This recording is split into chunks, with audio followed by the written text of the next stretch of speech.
स्वागत है आपका मेरे यूट्यूब चैनल में। आज हम लोग पढ़ने वाले हैं कक्षा 10वीं विषय हिंदी से पाठ अपनी अपनी बीमारी। इसके लेखक हैं हरिशंकर परसाई जी। बहुत ही बेहतरीन और बहुत ही मज़ेदार ये जो पाठ है होने वाला है और वीडियो के अंत तक आपको पूरा पाठ जो है अच्छे से समझ आएगा। चलिए पढ़ना शुरू करते हैं, वीडियो शुरू करते हैं। चैनल को सब्सक्राइब कीजिएगा, अपने दोस्तों के साथ जरूर इसको शेयर कीजिएगा। सबसे पहले लेखक का जीवन परिचय यहाँ पर दिया गया है, तो चलिए पढ़ते हैं।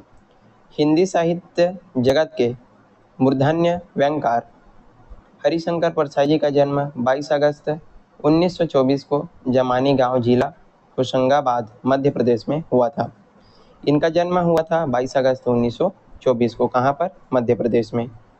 उन्होंने कई कॉलेजों एवं स्कूलों में अध्ययन के साथ साथ जबलपुर से निकलने वाली साहित्यिक पत्रिका वसुधा का प्रकाशन संपादन भी किया है। ये जो है अध्यापन करते थे कॉलेजों और स्कूलों में। साथ ही साथ इन्होंने क्या किया है, वसुधा जो नामक पत्रिका है उसका संपादन भी किया है। सामाजिक व राजनीतिक विषयों पर तीखा व्यंग रचने वाले परसाई जी की प्रमुख साहित्यिक रचनाएं हैं। मतलब चलिए इनकी जो रचनाएं हैं वो देखते हैं। हंसते हैं रोते हैं, भूत के पांव पीछे, सदाचार का ताबीज, रानी नागफनी की कहानी, ठिठुरता हुआ गणतंत्र, बोलती रेखाएं, तट की खोज, माटी कहे कुम्हार से, विकलांग श्रद्धा का दौर है आदि। तो ये सारी चीज़ें इनकी क्या है, प्रमुख रचनाएं हैं, साहित्यिक कृतियां हैं। चलिए ये था इनका छोटा सा जीवन परिचय। पाठ की तरफ आगे बढ़ते हैं और पढ़ते हैं। हम उनके पास चंदा मांगने गए थे, चंदे के पुराने अभ्यासी का चेहरा बोलता है, वे हमें भाप गए। लेखक यहाँ पर बोल रहे हैं कि वो जो है किसी के घर जो है चंदा मांगने गए थे और चंदा मांगने के लिए ये जो है जाते हैं, तो जो देने वाला रहता है वो इनको क्या है, भांप लेते हैं। मतलब जान जाता है कि ये जो है चंदा मांगने के लिए आए हैं करके। हम भी उन्हें भांप गए। चंदा मांगने वाले और देने वाले एक दूसरे के शरीर की गंध बखूबी पहचानते हैं। लेखक भी जान जाते हैं कि ये जो है चंदा देने वाले हैं, ऐसा करके। तो यहाँ पर ये बताया जा रहा है कि जो चंदा मांगने वाला रहता है और जो चंदा देने वाला है वो एक दूसरे को अच्छे से पहचान जाते हैं, ऐसा करके। लेने वाला गंध से जान लेता है कि यह देगा या नहीं। देने वाला भी मांगने वाले के शरीर की गंध समझ लेता है कि यह बिना लिए टला जाएगा, मतलब नहीं जाएगा। जो चंदा देने वाला होता है वो समझ जाता है कि ये जो लोग हैं वो बिना चंदा लिए यहाँ से नहीं जाने वाले, और जो चंदा लेने वाले जो लोग हैं वो भी समझ जाते हैं कि ये जो है नहीं देने वाला। तो इसी को यहाँ पर बता रहे हैं लेखक। फिर क्या बोलता है, हम बैठते ही समझ में आ गया कि ये नहीं देंगे। वे भी शायद समझ गए कि ये टल जाएंगे। जैसे ही लेखक उनके घर में बैठते हैं, किसी के घर चंदा मांगने गए थे तो उनके घर में बैठते हैं, तो लेखक जो है समझ जाते हैं कि ये जो है चंदा नहीं देने वाले, ऐसा करके। और जो चंदा देने वाला था वो भी समझ जाता है कि मैं इनको चंदा नहीं दूंगा और ये जो है चला जाएगा। फिर भी हम दोनों पक्षों को अपना कर्तव्य तो निभाना ही था। हमने प्रार्थना की तो वे बोले, आपको चंदे की पड़ी है, हम तो टैक्स के मारे मर रहे हैं। अब जैसे ये जो है बोलते हैं कि हमको जो है चंदा चाहिए, ऐसा करके। कौन? लेखक बोलते हैं कि हमको जो है चंदा चाहिए, ऐसा करके। तो जो सामने वाला जो व्यक्ति है वो क्या बोलता है कि आपको जो है चंदे की पड़ी है, हम जो है टैक्स की बीमारी से क्या है, मर रहे हैं, ऐसा करके। सोचा यह टैक्स की बीमारी कैसी होती है। बीमारियां बहुत देखी है, निमोनिया, कॉलरा, कैंसर, जिनमें लोग मरते हैं, मगर यह टैक्स की बीमारी कैसी है जिससे वे मर रहे थे। अब लेखक यहाँ पर सोच में पड़ जाता है कि ये जो टैक्स की बीमारी है वो क्या होती है, ऐसा करके। लेखक सोचता है कि मैंने तो बहुत सी बीमारियां देखी है, जैसे कि निमोनिया हो गया, ये सारी जितनी भी बीमारियां हैं वो होती है, लेकिन ये जो टैक्स की बीमारी है वो कैसी होती है जिससे ये जो लोग हैं वो मर रहे हैं, ऐसा करके। ये जो लेखक है वो सोच में पड़ जाता है। वे पूरी तरह से स्वस्थ और प्रसन्न थे, तो क्या इस बीमारी में मजा आता है? यह अच्छी लगती है जिससे बीमारी तगड़ा हो जाता है। इस बीमारी से मरने में कैसा लगता होगा? लेखक यहाँ पर सवाल पूछ रहे हैं, ये जो टैक्स की बीमारी है वो कैसी होती है? क्या इससे जो है स्वस्थ होते हैं लोग या फिर प्रसन्न होते हैं?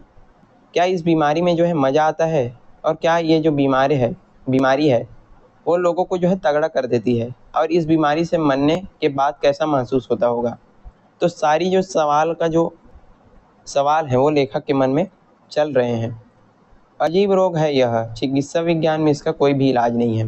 लेखक फिर बोलते हैं कि ये जो टैक्स की बीमारी का जो रोग है, जो बीमारी है, वो कैसा है, बहुत ही अजीब है और चिकित्सा विज्ञान में इसका कोई भी क्या नहीं है, इलाज नहीं है।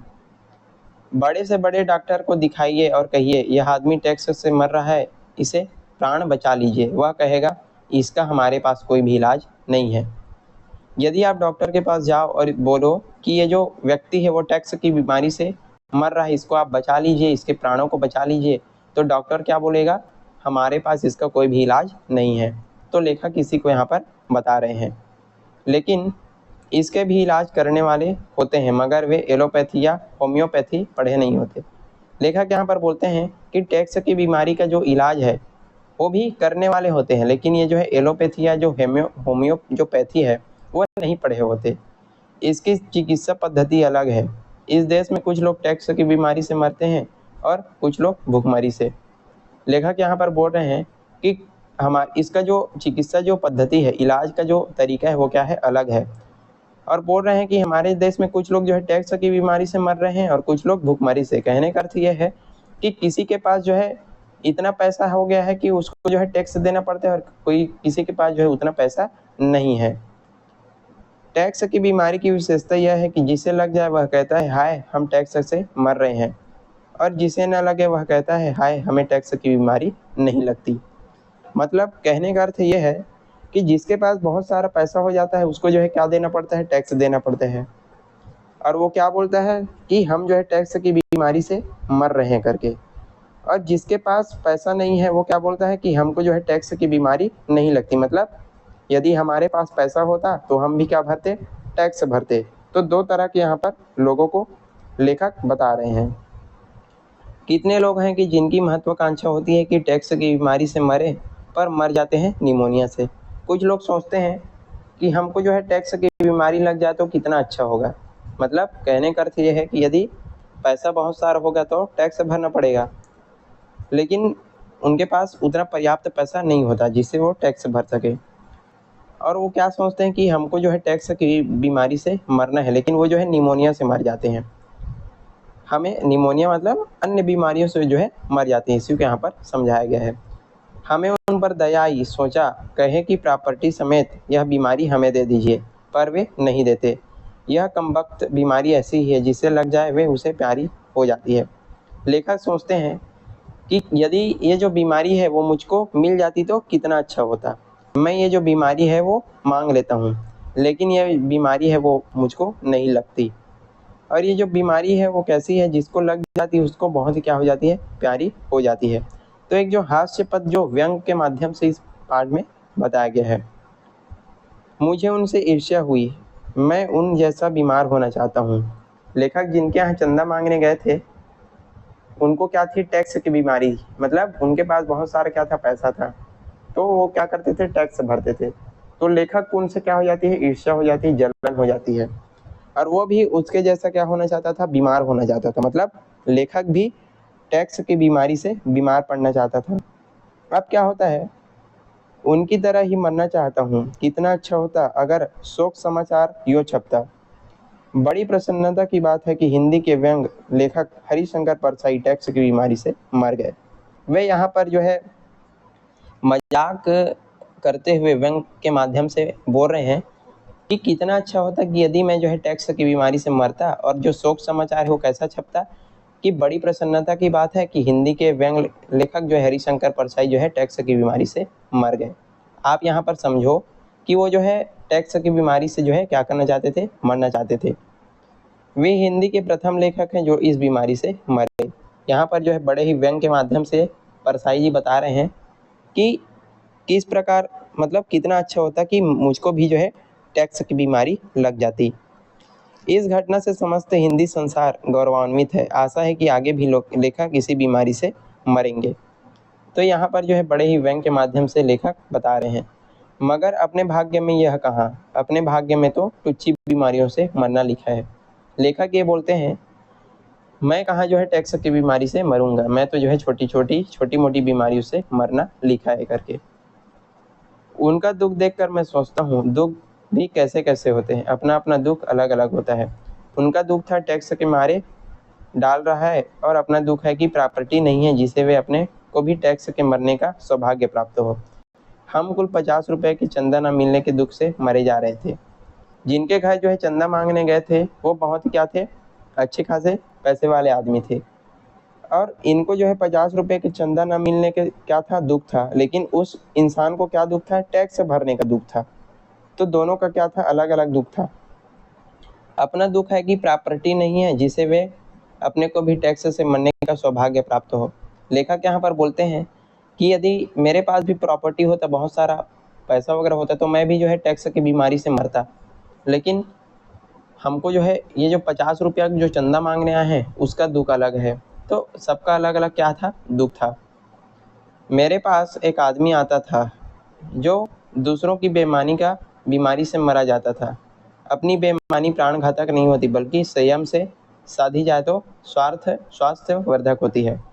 लेखक के पास एक आदमी आता था जो क्या करता था, बहुत ही दूसरों की बेईमानी की बीमारी के से मरा रहा था। मतलब कहने का अर्थ ये है, वो जो व्यक्ति है जो लेखक के पास आता था खुद ही क्या था, बेईमान था, लेकिन उसको अपनी बेईमानी नहीं दिखती थी। सिर्फ दूसरों की बेईमानी से वो जो है दूसरों की बेईमानी ही देखता था। वह आदर्श प्रेमी आदमी था, मतलब आदर्श प्रेमी आदमी था। गांधी जी के नाम पर चलने वाले किसी प्रतिष्ठान में काम करता था। मतलब वो जो है गांधी जी, जो महात्मा गांधी हैं, उनके नाम से कोई प्रतिष्ठान चलता था, उसी में वो जो व्यक्ति है वो काम करता था। मेरे पास घंटों बैठता और बताता कि वहाँ कैसे बेईमानी चल रही है। कहता, युवा अवस्था में मैंने अपने को समर्पित कर दिया था, किस आशा से इस संस्था में गया और क्या देख रहा हूँ। वो व्यक्ति जो है लेखक के पास जाता था और बहुत सारा घंटों तक बैठ कर के वो जो है बताता था कि क्या बताता था, कि ये जो संस्था है उसमें किस प्रकार से क्या हो रहा है, लोग बेईमानी कर रहे हैं करके। और मैं जो है जब इसको देखता हूँ तो क्या होता है, मुझको दुख होता है। मैंने कहा, भैया, युवा अवस्था में जिनने समर्पित कर दिया वे सब रो रहे हैं। फिर लेखक उनको क्या बोलते हैं कि भैया जी, जवानी में जो लोग समर्पित हो गए वो सारे के सारे क्या हो रहे हैं, रो रहे हैं ऐसा करके। फिर तुम आदर्श लेकर ही गए ही क्यों? गांधी जी दुकान खोलने का आदेश तो मरते मरते दे नहीं गए थे। मैं समझ गया उसे कष्ट को। मतलब ये जो व्यक्ति है वो बेईमानी की बीमारी से क्या हो रहा था, मर रहा था। बहुत जो बेईमानी होती है जो संस्थाओं में, उनके बारे में यहाँ पर बात कही जा रही है। गांधी जी का नाम प्रतिष्ठान से जुड़ा होने के कारण वह बेईमानी नहीं कर पाता था और दूसरों की बेईमानी से बीमार था। मतलब जो लोग बेईमानी करते थे उनको देख कर के ये जो है क्या था, बहुत बीमार हो गया था। कहने का अर्थ ये है कि दूसरों की बेईमानी इसको देखी नहीं जाती थी। अगर प्रतिष्ठान का नाम कुछ और हो जाता तो वह भी औरों के जैसा करता और स्वस्थ रहता, मगर गांधी जी ने उसकी ज़िंदगी बर्बाद की थी। कहने का अर्थ ये है कि वो जो है व्यक्ति जो लेखक के पास आता था वो जो है क्या, गांधी जी के नाम के एक संस्था में, एक प्रतिष्ठान में जो है काम करता था, जिसके कारण वो जो है बेईमानी नहीं कर पाता था। लेकिन यदि वो किसी दूसरे संस्था में काम करता तो वो भी क्या करता, बेईमानी करता और बहुत ही क्या रहता, स्वस्थ रहता। गांधी जी विनोबा जैसों ने जिंदगी बर्बाद कर दी है, बड़े बड़े दुख हैं। मैं बैठा हूँ और मेरे 2-3 बंधु बैठे हैं। मैं दुखी हूँ। मेरा दुख यह है कि मुझे बिजली का 40 रुपये का बिल जमा करना है और मेरे पास इतने रुपए नहीं हैं। लेखक जो है अपने 2-3 साथियों के साथ बैठे हैं और बता रहे हैं कि मुझको जो है 40 रुपये का क्या करना है, बिजली का बिल उनको जमा करना है। ये उनका क्या है, दुख है, और सबका अलग अलग जो दुख है वो बता रहे हैं। तभी एक बंधु अपने दुख बताने लगते हैं। उसने 8 कमरों का मकान बनाने की योजना बनाई थी, 6 कमरे बन चुके हैं, 2 कमरों के लिए पैसे की तंगी आ गई। वह बहुत बहुत दुखी है। वह अपने दुख का वर्णन करता है। फिर एक व्यक्ति लेखक के पास आ जाते हैं और वो अपना दुख बताते हैं। क्या दुख है उसका, कि उसको जो है 8 कमरों का क्या है, मकान बनाना है, और 6 कमरा जो है बन गया है, और उसके पास 2 कमरे जो बनाने जो बचे थे उसके लिए उसके पास क्या नहीं है, पैसा नहीं है। तो उसका क्या है, अलग दुख है, और वो जो है अपना दुख का वर्णन लेखक के सामने कर रहे हैं। मैं प्रभावित नहीं होता, मगर उसका दुख कितना विकट है कि मकान को 6 कमरों का नहीं रख सकता, मतलब 8 कमरों का नहीं रख सकता। मुझे उसके दुख से दुखी होना चाहिए पर नहीं हो पाता। मेरे मन में बिजली के बिल के 40 रुपये का खटका लगा है। कहने का अर्थ ये है कि जब जो व्यक्ति है वो लेखक को अपना दुख बता रहा है तो लेखक उससे कोई भी प्रभावित नहीं हो रहा है। लेखक के मन में सिर्फ क्या चल रहा है कि उसको 40 रुपए का बिल भरना है। दूसरे बंधु पुस्तक विक्रेता है, मतलब लेखक अपने दोस्तों के साथ 2-4 दोस्तों के साथ बैठे हुए हैं और सब जो है लेखक को अपना-अपना जो क्या है दुःख बता रहे हैं। दूसरे बंधु क्या है, पुस्तक विक्रेता, वो जो है पुस्तक जो है लेन-देन करते हैं, विक्रेता हैं। पिछले 50 साल 50,000 किताबें पुस्तकालयों को बेची थी, इस साल 40,000 ही बिकी। मतलब कहते हैं बड़ी मुश्किल है, सिर्फ 40,000 की किताबें इस साल बिकी, ऐसे में कैसा चलेगा। अब एक व्यक्ति फिर उनके पास आते हैं और बोलते हैं कि मैंने जो है पिछले साल कितना 50,000 किताब बेचा था पुस्तकालयों में, लेकिन इस साल सिर्फ 40,000 ही बेचा है और बहुत ही क्या है दुख है, ऐसा करके वो जो है बोल रहा है। वे चाहते हैं मैं दुखी हो जाऊं, पर मैं नहीं होता। इनके पास मैंने अपनी 100 किताबें रख दी थी, वे बिक गई, मगर जब मैं पैसे मांगता हूं तो वे हंसने लगते हैं, जैसे मैं हाथ से रस पैदा कर रहा हूं। बड़ी मुसीबत है व्यंगकार की। लेखक जो है इस व्यक्ति के पास जो है 100 किताबें दिए थे इनको बेचने के लिए और सारी चीज़ें जो है बिक गई, और लेखक जब इनसे पैसा मांगते हैं तो जो है हंसने लगते हैं और इनका पैसा जो है नहीं देते। वह अपने पैसा मांगे तो उसे व्यंग विनोद में शामिल कर लिया जाता है। मैं उनके दुख से दुखी नहीं होता। सब लोग जो है अपना-अपना दुख बता रहे हैं, लेकिन लेखक जो है कभी भी दुखी नहीं हो रहा है। लेखक को सिर्फ अपना 40 रुपए का जो बिजली का बिल है उसके लिए वो जो है सोच रहा है। मेरे मन में बिजली कटने का खटका लगा हुआ है। तीसरे बंधु की रोटरी मशीन आ गई। अब मोनो मशीन आने में कठिनाई आ गई। वे दुखी है। मैं फिर भी दुखी नहीं होता। अंततः मुझे लगता है कि अपने बिजली के बिल को भूलकर इन सब के दुख में दुखी हो जाना अच्छा है। अब फिर एक बंधु आते हैं, तीसरा बंधु, जिसका क्या है रोटरी मशीन है। अब वो भी अपना दुख जो है लेखक के सामने बता रहा है, फिर भी लेखक जो है दुखी नहीं होता। लेखक के मन में सिर्फ क्या है बिजली कट जाने का जो डर है वो लगा हुआ है। मैं दुखी हो जाऊं, मतलब लेखक, उनके जो दोस्त हैं वो सोच रहे हैं कि यदि हम अपना अपना दुख जो है लेखक को बताएंगे तो वो भी क्या हो जाएगा, दुखी हो जाएगा, ऐसा करके कहता है। क्या ट्रेजेडी है मनुष्य जीवन की। मकान कुल 6 कमरों का रह गया है और कैसी निर्दयी यह दुनिया है कि सिर्फ 40,000 की किताबें खरीदती है। कैसा बुरा वक्त आ गया है कि मोनो मशीन ही नहीं आ रही है।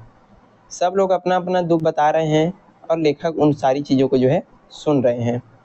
वे तीनों प्रसन्न हैं, मैं उनके दुखों से आखिर दुखी हो ही गया। तरह तरह के संघर्षों में तरह तरह के दुख हैं। सब लोग अपना अपना दुख बता रहे हैं और लेखक अंत में दुखी हो जाता है उनके दुखों को सुन करके। एक जीवित रहने का संघर्ष और दूसरा संपन्नता का संघर्ष है। मतलब कहने का अर्थ यह है कि एक के पास बहुत सारा पैसा है, वो टैक्स की बीमारी से मर रहा है, दूसरे के पास उतना पैसा नहीं है। एक न्यूनतम जीवन स्तर न कर पाने का दुख है, एक पर्याप्त संपन्नता न होने का दुख है। ऐसे में कोई अपने टुच्चे दुखों को लेकर के कैसे बटे। सबका अपना अपना क्या है अलग अलग दुख है, अलग अलग क्या है बीमारी है। मेरे मन में फिर वही लालसा उठती है कि वे सज्जन प्रॉपर्टी समेत अपनी टैक्स की बीमारी मुझे दे देते और मैं उससे मर जाऊं, मगर वे यह चांस नहीं देंगे। फिर जो है लेखक यहाँ पर बोल रहे हैं कि यदि वो जो सज्जन व्यक्ति है अपने प्रॉपर्टी समेत जो टैक्स की बीमारी है वो मुझको दे देते तो कितना अच्छा हो जाता, लेकिन वो मुझको ऐसा नहीं देंगे। न वे प्रॉपर्टी छोड़ेंगे न बीमारी, और मुझको किसी ओझी बीमारी से ही मरना होगा।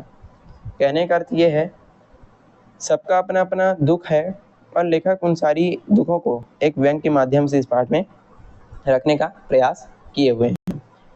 तो ये था आज का हमारा पाठ अपनी अपनी बीमारी। आई होप आपको वीडियो पसंद आया होगा। यदि वीडियो पसंद आया तो लाइक कीजिएगा, चैनल पर नए हैं जरूर इसको सब्सक्राइब कीजिएगा, और यदि आपको इसका प्रश्न उत्तर चाहिए तो मुझको कमेंट करके बता सकते हैं। तो चलिए आज का ये जो वीडियो है यहीं पर जो है समाप्त करते हैं। मिलते हैं इसी प्रकार के अन्य वीडियो के साथ, तब तक के लिए पढ़ते रहिएगा। धन्यवाद।